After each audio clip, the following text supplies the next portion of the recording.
I don't think it's any secret that by and large, people don't place a lot of value on art or artists. And if you're going to point the finger, it's pretty much artists that are to blame.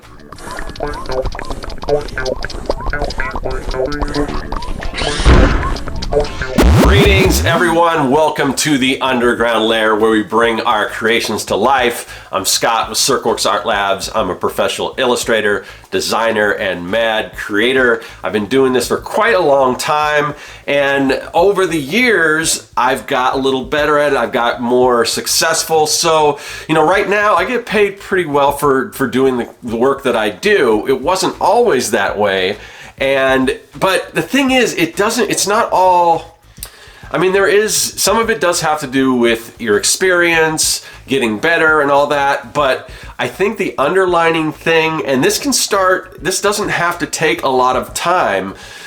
You can skip a lot of, as you're learning and as you're getting better and all that, you can still get paid well or better if you just have a little more confidence. And that is the underlining thing that I want to talk about today, because so many artists, they just don't have confidence in their work. The thing is, it is so prevalent for artists to degrade their work, to put it down, to poke, point out all the negative things about it, why it's not that great. And that's not doing, it's not doing you any favors, and it's not doing the artist community as a whole any favors. By speaking negatively about the work that you do and degrading it, you're adding to this narrative that art doesn't have any value. And that's the main reason why, as society in general, they don't look at art as something that they should, pay a decent amount of money for. And it's weird because it's not something everyone can do. It's a specialized skill that you have that not everyone can do. So there's value in that. But unlike a lot of other, professions and things, it's not looked at in the same way, even though becoming a good artist, doing what it takes to learn how to do art, to, the practice, everything that goes into it, it's a lot more than a lot of other trades. A lot of other trades can be picked up fairly easily, and yet people still expect to pay money for those types of services. You have to realize that people come to you as an artist because this isn't something that they can do for themselves. It is a very specialized skill, and it should be treated as such. And bringing up all the negative aspects of your work, the confidence is what sells something. And if you don't have that, you're doing yourself a huge disservice.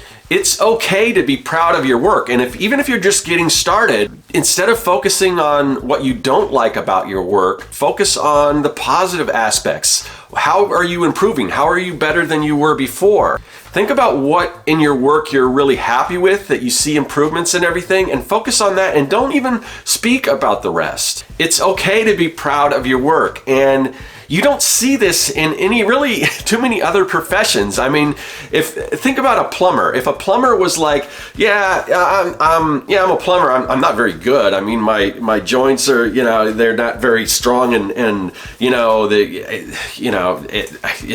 I'd be really surprised if I do some work and it doesn't start leaking, and I'm okay. I'm working at it. Who's going to hire that kind of plumber? But as artists, that's how we talk about our work, and it's crazy. And I'm not saying that I'm not guilty of this sometimes, because you don't want to come off like you're bragging and everything like that. So I will usually, I'll soften that with, but that I've got to stop doing that, because I've been doing this long enough that, and all the evidence, the fact that I'm able to do this for a living and everything points to the fact that, yes, I'm good at this, and it's okay for me to say that and be proud of the work that I've done. And no matter where you are, there's something to be proud of with your work. Just focusing on the negatives, it's just detrimental to the industry in general. So if you're not going to do it for yourself, do it for the rest of us. I mean, just keep in mind that everything you say online it's like a job interview. People pick up on all this stuff. You never know when somebody is watching, or listening to something you post on social media, and they may be interested in hiring you for something. And if you're constantly like, it's not my best stuff or whatever, how does that, that's not going to give them a sense of confidence. If you're not confident, that's not going to give them the confidence to want to hire you. So, you got to cut all the negative stuff out.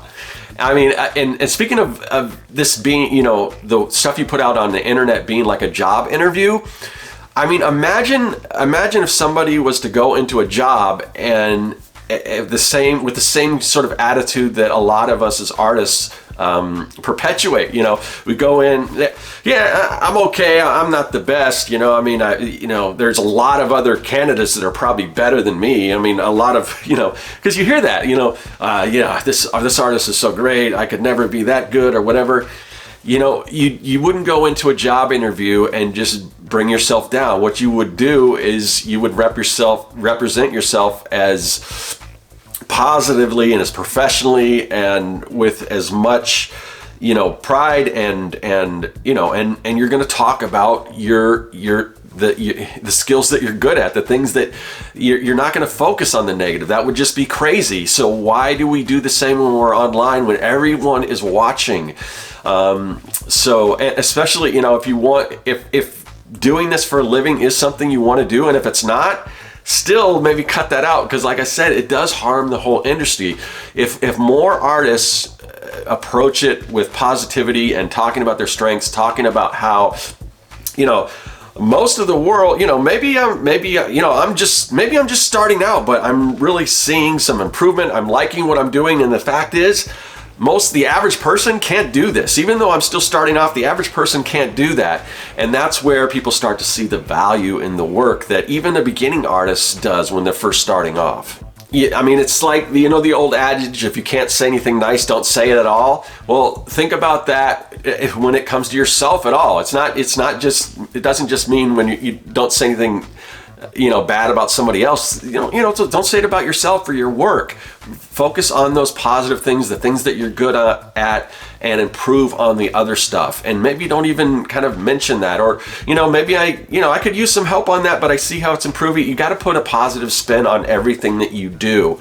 Because like I said, it kind of hurts all artists. Because the bottom line is, if we can't place value on our own art, no one else is going to do that. So just something to think about. Anyway, thanks for watching. If you have any comments or anything about this, I mean, how do you guys feel about your artwork? Do you find yourself talking negatively about your stuff? I'm pretty sure most artists do. So maybe we can kind of change our mindset and just try to cut some of that out for all of us. But anyway, let me know what you think in the comment section. I will see you guys later. That is all. Hey, thanks for watching. If you like what you saw and you want to see more, hit that subscribe button. Also, you can follow me at Serkworks on social media, and now you can support the work that I do on Patreon. If you like making comics, then go to Serkworks.com and pick up the Comic Maker Starter Kit. It's packed full of fonts, brushes, templates, and more. And best of all, it's totally free.